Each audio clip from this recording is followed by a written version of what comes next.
10 truths about the most in shape person in the room. People think that the most in shape person in the room feels like they are better than others, but we actually have more in common than you think.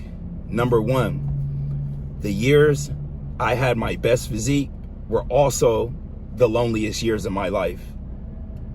Ask anybody. The years their physique was best was usually the years that, if they were not the loneliest, they were going through the most trials and tribulations, or they had the loneliest years, and that's why their physique was good, because that was the only place they had to run to. That was the only safe haven they have. That was the only support that they had. On the outside, they may have looked like they were thriving and they had everything under control, but on the inside, they were probably struggling and fighting for their lives. People think I'm in shape now. I used to be up even more, but honestly, I love where I'm at right now because I have mental peace. But for so many years, my physique was crazy, astonishing. Everybody would come to me not knowing that I was the person that needed help, rather than trying to give a hand and give people help. People used to think that I walked around feeling like I'm better than people, when honestly, I was probably in a worse mental place than them. But the gym was the only thing helping me keep it together. So let's be real. The most in shape person in the room, if you see them, they're not thinking that they're better than you. They're probably in one of the darkest places of their life. That's one thing about people who get in crazy shape. They're usually fighting something. They're usually fighting demons. They're fighting trials, tribulations, loss, depression, just like everybody else. So we have to stop comparing ourselves to each other and understand that we have so much more in common if we just give each other a chance. But that is one of the main things that I experienced. Is my best physique years were also my loneliest. Were also the years that I took the biggest losses. Were also the years where I lost siblings. Were also the years where I lost myself.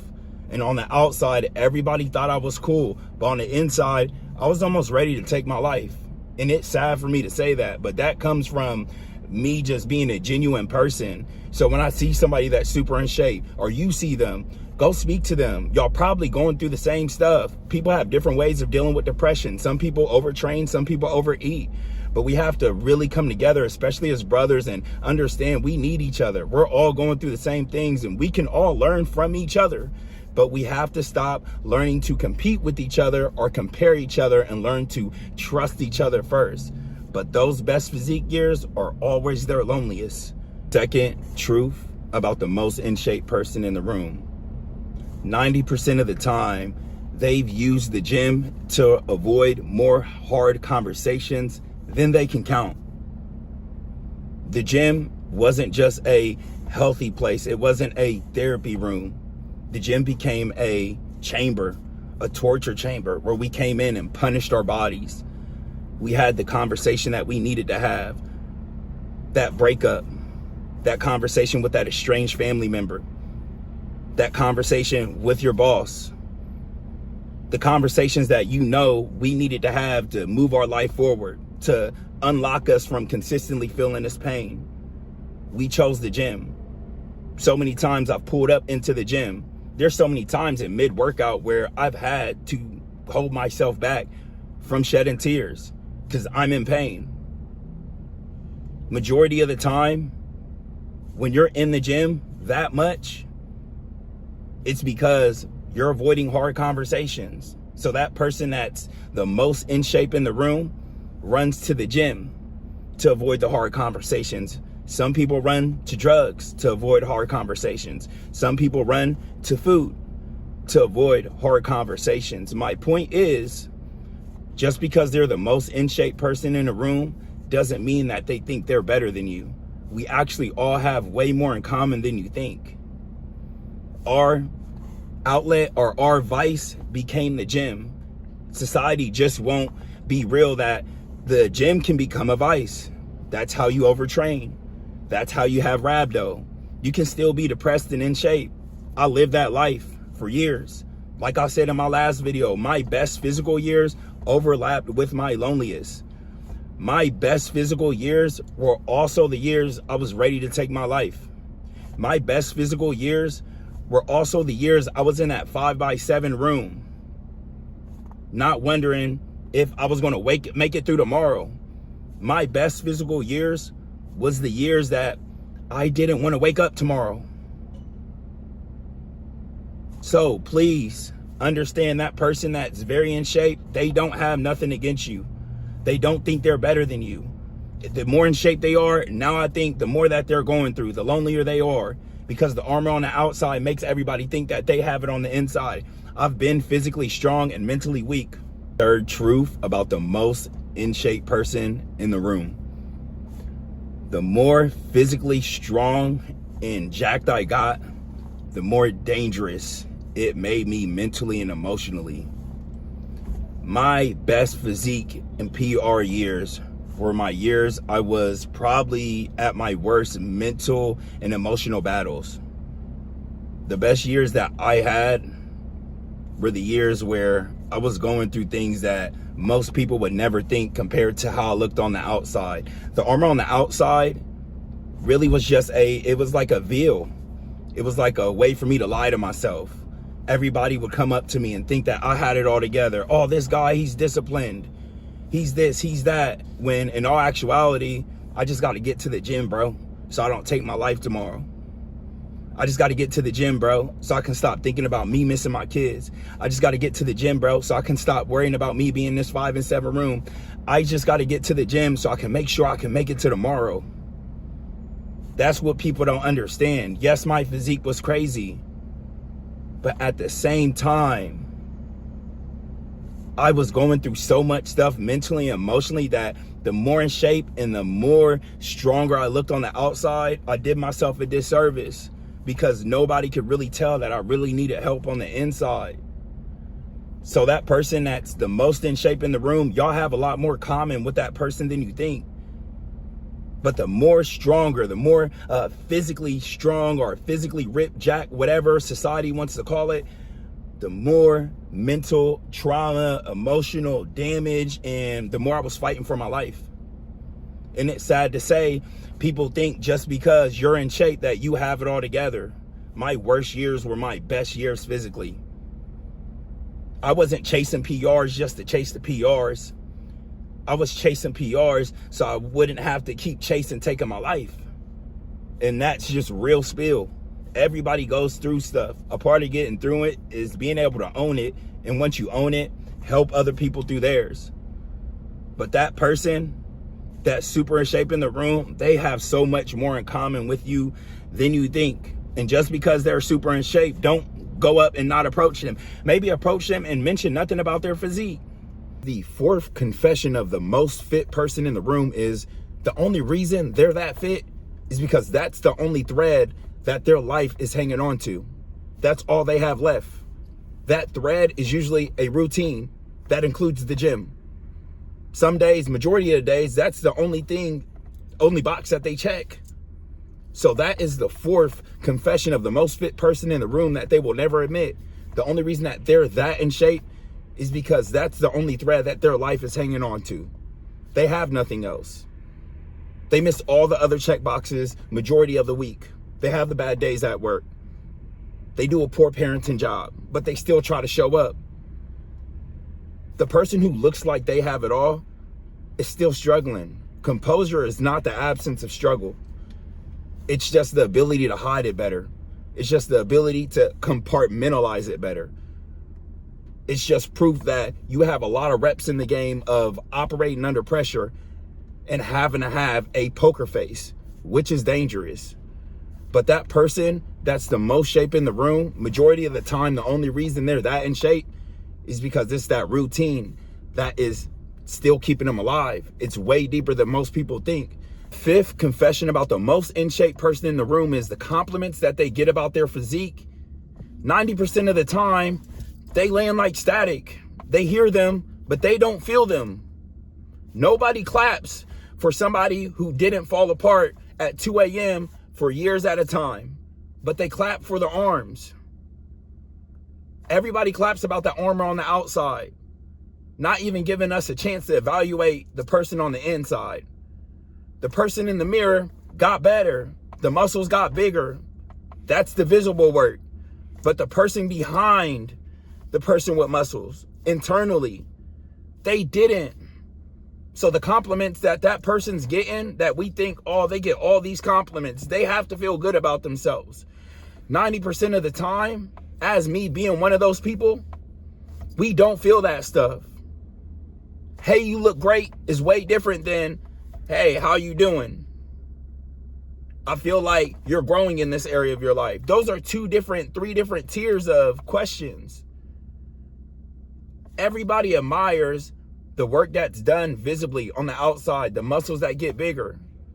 But we tend to mistake, just because the muscles got bigger on the outside, that person has done the internal work. Usually that person that's the most fit in the room got themselves to that level, ripped, jacked, strong, not to be stronger, but to be able to avoid the pain that they're feeling. And the sixth confession about the most in shape person in the room is 90% of the time, they transform their physique in the worst chapters of their life. In the darkest chapter of their life, or the loneliest chapter of their life, or the most painful chapter of their life, is when they transform their physique. Composure is not the absence of struggle. Composure only shows that you're better at hiding it. Composure only shows that you're better at compartmentalizing it. But those six-pack abs, that chest, them big arms, they didn't come in a season of harvesting. All those gains came in the darkest chapters of their life. And the only reason they probably managed to transform their physique because the gym was the only thread that they were hanging on to with a pinky, like somebody about to fall off a mountain. That was me. And I know a lot of other people that are super in shape that are like that as well. We be hanging on a thread too.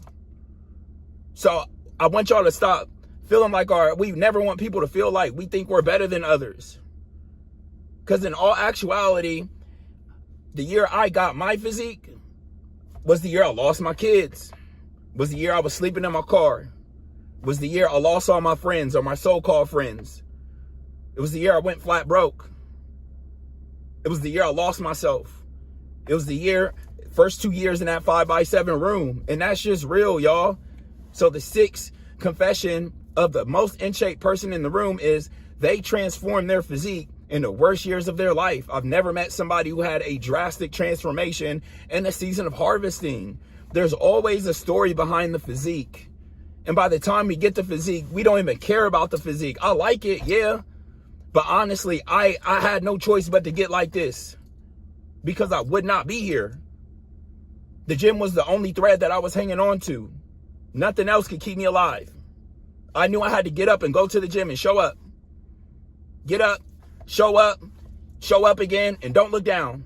That was my routine, and that's their routine for the most in shape person in the room. Wake up, work hard, show up, and don't look down.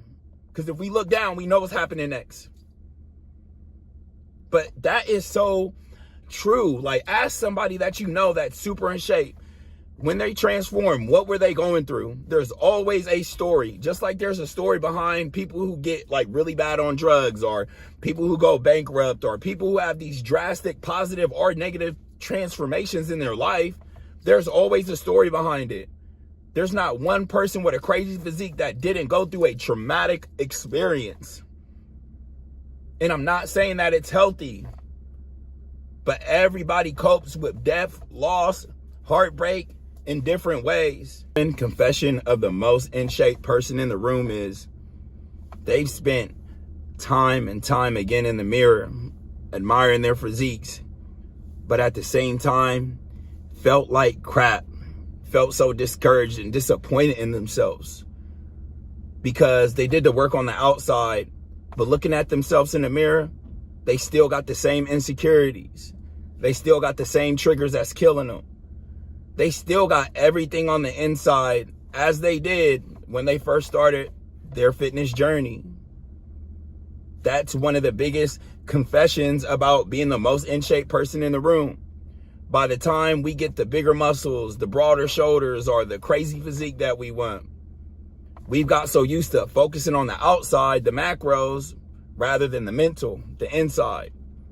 So now people are correlating with us as if we got it all figured out, And it makes our insecurities worse because now we feel like a fraud.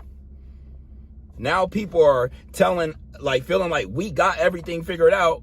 And in all actuality, we know we still got all the same insecurities. And now since people are coming up to us and making us feel like we're supposed to know it all, it just builds more insecurities.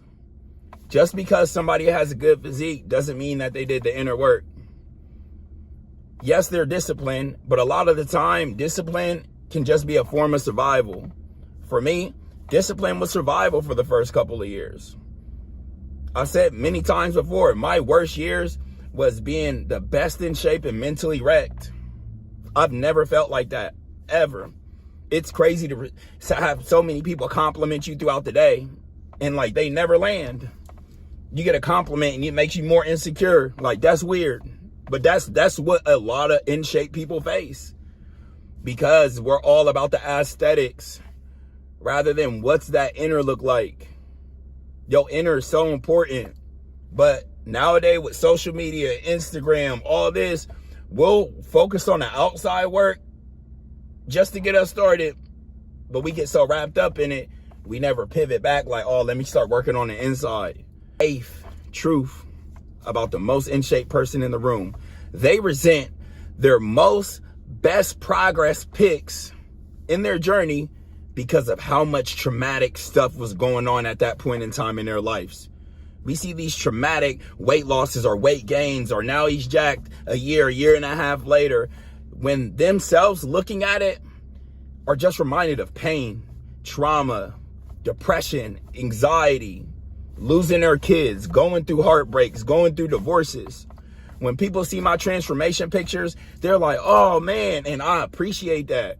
But when I see them, I see a story that I almost didn't make it out of. I see a story that I'm still healing from. I see a boy or a man in the pics. Like, dang, okay, I can see where he's at in the beginning, but even looking at me now, I still realize how much growth I have to do. But that person doesn't look at the transformations in such a positive light, because you get so in shape that you realize the real work is internal. By the time you get the physique, you hope that you're at least 50% healed with the work that got you in the gym at first place.